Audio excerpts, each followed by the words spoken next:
Hello guys, आप सभी का स्वागत है हमारे यूट्यूब चैनल एग्री एचयू में। तो दोस्तों, इस वीडियो में हम बेसिकली अकाउंट्स का जो पेपर है 2025 का वो डिस्कस करने वाले हैं।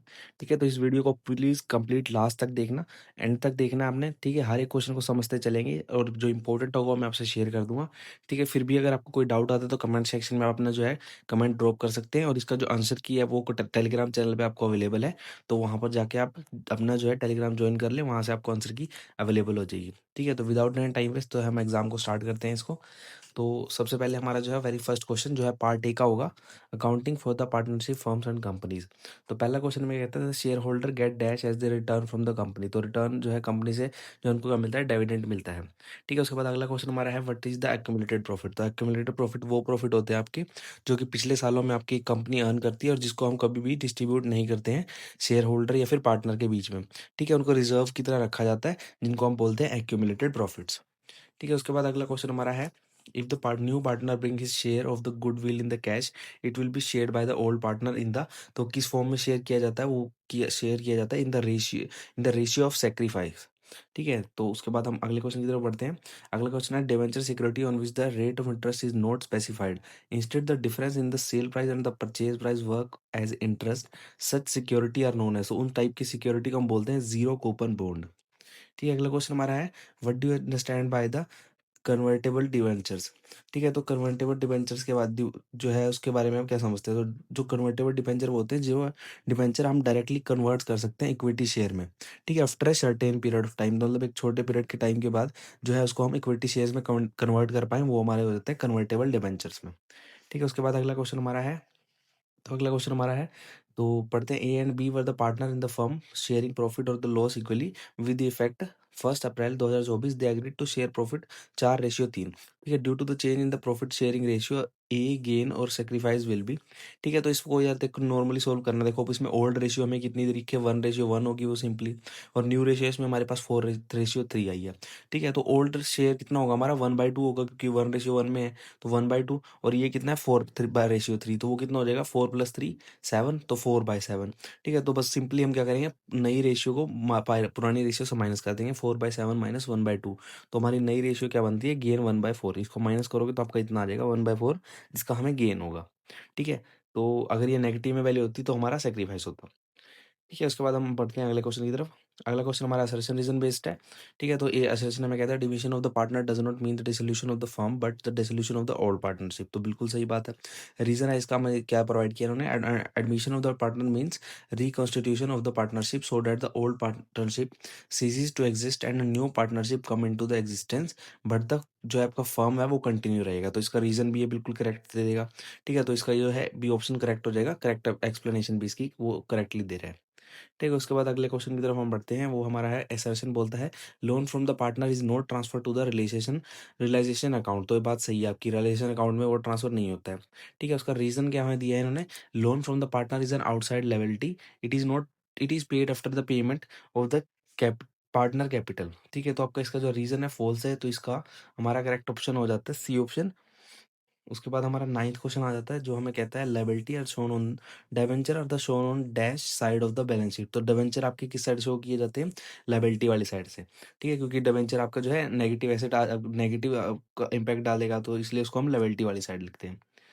ठीक है, उसके बाद हमारा 10वें क्वेश्चन है, तो उसकी तरफ हम बढ़ते हैं। वो हमें कहता है जो रिजर्व्स कैपिटल है वो क्या है, हमारी एक सब्सक्राइब कैपिटल है, रिजर्व कैपिटल है, अनकॉल्ड कैपिटल है। ठीक है, नहीं वो है, हमारा डी ऑप्शन करेक्ट हो जाएगा इसमें। वो part of the uncalled capital है जो कि हम at the time of liquidation of the company पे उसको यूज करते हैं। ठीक है, तो हमारा डी ऑप्शन इसमें करेक्ट है।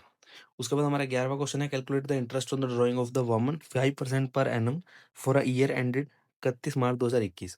If you withdraw 5,000 in the beginning of every month. ठीक है, तो 5,000 है वो हर मंथ विड्रॉ करेगा, तो उसका जो 12 जो है उसके मंथ है हमारे साल में, तो 60,000 हमारी टोटल जो है उसकी जो है वो पे कॉस्ट हो जाएगी। तो उस पे इंटरेस्ट अगर हम लगाए तो 60,000 का जो है आपका 5% होगा, वो कितना एनम होगा, और उसका हमने 6.5 महीने के लिए लेना है इसमें। ठीक है, तो 6.5 अपॉन में 12, तो हमारा कितना हो जाएगा इसमें, तो आंसर हमारा निकल के आ जाता है। ठीक है, एवरेज पीरियड हमारा कितना होता है, 6.5 मंथ का होता है, तो इसलिए हमने यहाँ पर 6.5 से मल्टीप्लाई कर दिया। ठीक है, तो हमारा 1625 हमारा आंसर आ जाएगा इसका। ठीक है, उसके बाद हम आगे बढ़ते हैं। ठीक है, इसको मैंने सॉल्व नहीं किया क्योंकि ये बहुत लेंथी हो जाएगा फिर। तो आप इसको जो है इसकी आंसर की आप टेलीग्राम चैनल पे हमारी अवेलेबल है, वहाँ से जाके इसको चेक कर सकते हैं। ठीक है, आंसर मैं आपको बता देता हूँ, इसका आंसर जो हमारा आया था 40,000। ठीक है, उसके बाद हम अगले क्वेश्चन की तरफ बढ़ते हैं। ठीक है, अगला क्वेश्चन जो हमारा इसका भी है, आपको मैंने वहीं में आंसर प्रोवाइड किया हुआ है। ठीक है, 13th क्वेश्चन है, इसमें आपके पास ओल्ड रेशियो पूछी हुई थी। ठीक है, उसके पास आपके पास 2 सैक्रिफाइस दे रखे हैं, उसको मैं आपको सैक्रिफाइसिंग रेशियो निकालनी है। ठीक है, बस सिंपली 2 रेशियो आपके पास आएँगी। ठीक है, उसके जो है आपके उसके बाद आपको नए शेयर की नई रेशियो इसमें आपको निकाल के दिखानी है। ठीक है, सिंपली ये करना है, इसका मैंने आपको टेलीग्राम में जाके आंसर की प्रोवाइड किया है, वहाँ से आप एक बार देख लेना। ठीक है, उसके बाद हम जो है अगले थ्योरी के क्वेश्चन पे पढ़ते हैं। ठीक है, 14th क्वेश्चन जो है, mention any 2 provision of the partnership act applicable in the absence of the partnership deed. तो क्या 2 प्रोविजन कौन-से होते हैं? पहला तो ये होता है कि पार्टनर जो है शेयर करता है प्रॉफिट इक्वली, इक्वली शेयर होता है। और दूसरा जो हमारा प्रोविजन ये होता है कि no interest on the capital is allowed, कोई भी इंटरेस्ट हमारे कैपिटल के ऊपर अलाउड नहीं होता है। ठीक है, अगला हमारा 2 डिफरेंस पूछे हुए हैं हमारे, dissolution of the firm and dissolution of partnership. तो 2 कोई भी आप लिख दो। पहला आप लिख सकते हो कि जो है डिसोल्यूशन ऑफ फर्म में क्या होता है, आपका बिज़नेस क्लोज़ रहता है, और डिसोल्यूशन ऑफ पार्टनरशिप में आपका बिज़नेस कंटिन्यू रहता है। और डिसोल्यूशन ऑफ फार्म में आप ये लिख सकते हो कि एसेट जो है आपका सोल्ड एंड लायबिलिटी उसमें पेड की जाती है। बाकी जो है डिसोल्यूशन ऑफ पार्टनरशिप में आपकी सिर्फ एग्रीमेंट चेंज होती हैं। ठीक है, और आप क्या लिख सकते हो, डिसोल्यूशन ऑफ फार्म में आप ये भी लिख सकते हो कि फार्म एंड कंप्लीटली। ठीक है, आपका फार्म जो है कंप्लीटली एंड हो जाता है। और डिसोल्यूशन ऑफ पार्टनरशिप में आप सिर्फ लिख सकते हो कि आपका सिर्फ पार्टनर चेंज होता है। ठीक है, उसके बाद हम 16 क्वेश्चन की तरफ बढ़ते हैं। ये 16th क्वेश्चन भी जो है आपका छोटा-सा, ये आपका ही कैलकुलेशन पार्ट है, तो इसका भी आप आंसर एक बार जाके टेलीग्राम से जो है आंसर की से मैच करके देख सकते हैं। ठीक है, मैं मेन आपका जो है इसमें थ्योरी पार्ट कवर कर रहा हूँ। ठीक है, तो इसमें हम क्वेश्चन पढ़ते हैं 18 क्वेश्चन की तरफ। तो हमारा है रियलाइज़ेशन अकाउंट। तो आपका रियलाइज़ेशन अकाउंट क्या होता है, जिसको हम प्रिपेयर करते हैं at the time of dissolution of the firm. ठीक है, तो इसको हम क्या करते हैं, कैलकुलेट करते हैं प्रॉफिट और लॉस किसी भी, ठीक है, सेल ऑफ एसेट का या फिर आपकी पेमेंट ऑफ लायबिलिटी का। ठीक है, तो इसमें हमारा डिफरेंस, ठीक है, डिफरेंस आपका आ जाता है कि आपका जो रियलाइज़ेशन अकाउंट है और रीवैल्यूएशन अकाउंट के बीच में डिफरेंस क्या है। तो रियलाइज़ेशन अकाउंट आपका क्या होता है, वो हम प्रिपेयर करते हैं at the time of dissolution, dissolution करते हैं। और जो आपका रीवैल्यूएशन अकाउंट होता है, वो हम प्रिपेयर करते हैं एट द एडमिशन या फिर हम रिटायरमेंट पे उसको करते हैं।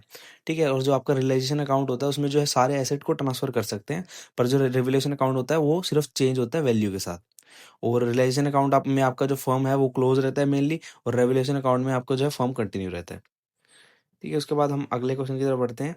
अगला क्वेश्चन हमारा आ जाता है, शॉर्ट नोट आ जाता है रिडीमेबल प्रेफरेंस शेयर्स में। तो इन पे छोटा-छोटा हमने शॉर्ट नोट लिखने हैं। ठीक है, तो हमारे पास एक-एक नंबर के 3 क्वेश्चन हैं, तो हम छोटी-छोटी लाइनों में भी लिख सकते हैं इनको। तो रिडीमेबल प्रेफरेंस हमारे शेयर होते हैं, जो कि हम क्या करते हैं, repaid by the company after a fix period. तो एक फिक्स पीरियड के बाद जो कंपनी इसको रीपे करती है, ठीक है, वो आपके रिडीमेबल प्रेफरेंस शेयर होते हैं। कम्युलेटिव प्रेफरेंस शेयर आपके होते हैं, जो कि अनपेड रह जाते हैं डिविडेंड के द्वारा। ठीक है, और उनको हमें बाद में पे करना पड़ता है। और पार्टिसिपेटिंग प्रेफरेंस शीट आपकी कौन सी होती है? ठीक है, ये जो आपके होते हैं जो होते हैं share participate in the extra profit, जो आपके जो शेयर होते हैं वो एक्स्ट्रा प्रॉफिट में जो है परफॉर्म करवाते हैं, और जो मतलब along with the equity share holder. तो इक्विटी शेयर होल्डर के साथ साथ जो हमने प्रॉफिट कमाया होता है, तो उसको हम जो है शेयर करते हैं इसमें। ठीक है, उसके बाद हमारा अगला आ जाता है 20th क्वेश्चन, आपका जो है कैलकुलेटेड क्वेश्चन है। ठीक है, उसके बाद हम आ जाते हैं 21st क्वेश्चन पे। तो सैक्रिफाइसिंग रेशियो और गेनिंग रेशियो। ठीक है, तो सैक्रिफाइसिंग रेशियो और गेनिंग रेशियो का आपको क्या समझते हैं, और उनके 2 डिफरेंस लिखे। तो अब आपको पता है सैक्रिफाइसिंग रेशियो आपकी जो होती है, ओल्ड पार्टनर जो है इसमें क्या करते हैं, गिव अप कर देते हैं their the share of the profit to a new partner. मतलब जो आपके पुराने शेयर है उन न्यू पार्टनर को शेयर दे कर देते हैं। तो उसका जो फॉर्मूला क्या बनता है आपका, old share minus new share. और गेनिंग रेशियो में क्या होता है आपका, जो रिमेनिंग पार्टनर है वो प्रॉफिट गेन करते हैं, और जो है आफ्टर द रिटायरमेंट या फिर डेथ के बाद। ठीक है, तो उसमें गेन का फॉर्मूला बनता है new share minus old share. और इसका डिफरेंस अगर आपसे कोई पूछ ले, तो सैक्रिफाइसिंग रेशियो और गेनिंग रेशियो में डिफरेंस पहले तो ये आ जाता है कि सैक्रिफाइसिंग रेशियो आपका एडमिशन के टाइम यूज़ होती है, और गेनिंग रेशियो आपकी रिटायरमेंट या डेथ के टाइम यूज़ होती है। सैक्रिफाइसिंग रेशियो में आपके ओल्ड पार्टनर सैक्रिफाइस होते हैं, और जो है गेनिंग रेशियो में आपकी जो है रिमेनिंग पार्टनर जो है गेन करते हैं। और सैक्रिफाइसिंग रेशियो में बेस्ड ऑन द ओल्ड या फिर न्यू शेयर, और गेनिंग रेशियो आपकी जो है बेस होती है न्यू और ओल्ड शेयर पे। ठीक है, मतलब ध्यान से समझना इसमें कि सैक्रिफाइसिंग रेशियो आपकी ओल्ड न्यू शेयर पे होती है, और गेनिंग रेशियो आपकी न्यू ओल्ड शेयर पे होती है। उसके बाद हम पार्ट बी की तरफ बढ़ते हैं, ठीक है? उसका हमारा पहला क्वेश्चन है amount withdrawn assertion reason question है, amount withdrawn from the bank does not affect the flow of the cash and the cash equivalent. तो बात सही है। रीजन हमें दिया amount withdrawn from the bank is a transaction between cash and cash equivalent item, तो ये भी सही बात है। इसका करेक्ट जो है इसको एक्सप्लेन कर रहा है, तो ये ऑप्शन हमारा करेक्ट हो जाएगा। ठीक है, अगला क्वेश्चन हमारा है 24वां क्वेश्चन, जो हमें ये कहता है हमें जो है एवरेज स्टॉक दिया हुआ, ओपन इन्वेंट्री हमें 70,000 की दी है, क्लोजिंग इन्वेंट्री 80,000 की और टर्निंग स्टॉक ओवर रेशियो हमें 6 टाइम दी है। ठीक है, तो आपका एवरेज स्टॉक क्या हो जाएगा 70,000 प्लस 80,000। ठीक है, बाय में 2, तो एवरेज स्टॉक हमारा हो जाएगा 70 प्लस 80 कितना हो जाएगा आपका 150। ठीक है, 150 बाई 2 मतलब करेंगे आप तो 75,000 कुछ आपका एवरेज स्टॉक हो जाएगा। उसमें आपका सीजीएस कितना हो जाएगा, ठीक है, उसमें आपका 6 गुना दी हुई है आपको टर्नओवर रेशियो। ठीक है, स्टॉक टर्नओवर रेशियो, तो उसको 6 से हम मल्टीप्लाई कर देंगे एवरेज स्टॉक से। 6 इंटू 75,000 आपका 4,500 इसका करेक्ट ऑप्शन हो जाएगा आपका, सी ऑप्शन। ठीक है, उसके बाद हम आगे बढ़ते हैं। What do you mean by the qualitative information in the accounting. तो क्वालिटेटिव इन्फॉर्मेशन आपकी कौन सी होती है जिसको हम नंबर में मेजर नहीं कर सकते हैं, और जो आपके किसकी वजह से इफेक्ट होता है, आपके डिसीजन की वजह से, आपकी गुडविल, रेपुटेशन और आपकी मैनेजमेंट एफिशिएंसी की वजह से। ठीक है, उसके बाद आपका हमारा 26 क्वेश्चन आ जाता है। 26 क्वेश्चन आपका क्या होता है, balance sheet of a company is required to be prepared in the format given in. तो उसको हम किस जो है वे में प्रिपेयर करते हैं, उसको शेड्यूल 3 पार्ट 1 के वे में प्रिपेयर करते हैं।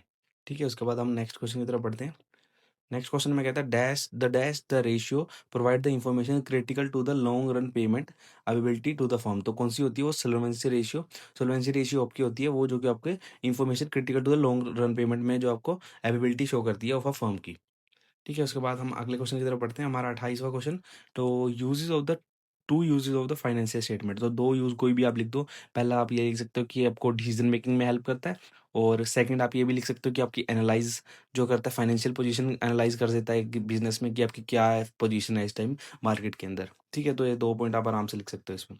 उसके बाद अगला क्वेश्चन हमारा है explain any 3 type item of the cash flow from the financial activity. ठीक है, तो कोई भी 3 आइटम आप लिख सकते हो, ठीक है, जो आपको cash flow from the financial activity में शो करता है, तो ये भी आप आराम से कर सकते हो। ठीक है, उसके बाद हम बढ़ते हैं अपने नेक्स्ट क्वेश्चन की तरफ। ये आपका जो है न्यूमेरिकल पार्ट है, मतलब आपका जो है जो है जिसमें आपको सॉल्व करके दिखाना पड़ेगा। ठीक है, इसका जो आपको मैंने बताया कि आपको जो इसमें मेनली थ्योरी पार्ट कवर कर रहे हैं। तो 30th क्वेश्चन पे हम सीधा चलते हैं। तो हमारा क्वेश्चन कहता है what do you mean by the flow cash flow statement mention any 4 limitation of it. तो जो आपकी कैश फ्लो स्टेटमेंट है, तो उसमें आपको कोई उसकी 4 लिमिटेशन लिख देनी है। ठीक है, तो पहली तो बात ये होगी हमारी जो कैश फ्लो स्टेटमेंट होती है, तो पहले ये होता है कि उसको हम लिखते हैं inflow and outflow of the cash.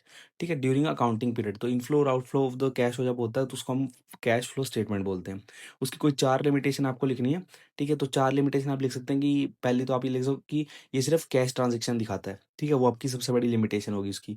और वो क्या करता है, इग्नोर करता है नॉन कैश आइटम को। जो नॉन कैश आइटम है, मतलब जो आपने कैश से नहीं लिया, उसको इग्नोर करता है वो। तीसरी लिमिटेशन इसकी आप लिख सकते हो कि इसको जो है हम मेज़र नहीं कर सकते प्रॉफिटेबिलिटी की टर्म में। ठीक है, प्रॉफिटेबिलिटी की टर्म में आप इसको मेज़र नहीं कर पाओगे। और एक आप चौथा आप ये लिख सकते हो कि ये आपका जो है पास्ट डेटा पे जो है बेस्ड होता है। ठीक है, आपका पास जो डाटा है उसके ऊपर बेस्ड होता है ज़्यादा। ठीक है, तो इसके साथ जो है हमारा ये वाला पेपर ख़त्म हो जाता है। ठीक है, होप आपने वीडियो ध्यान से देखी होगी और जो है चीज़ों को समझते हुए चले होंगे। ठीक है, जो इसका जो है सोल्विंग वाला पार्ट है, वो उसकी जो आंसर की मैंने आपको टेलीग्राम पे प्रोवाइड की है, तो वहाँ से आप जाके जॉइन करके इस बार उसके आंसर विद फ़ॉर्मूला जाके चेक कर सकते हैं। बाकी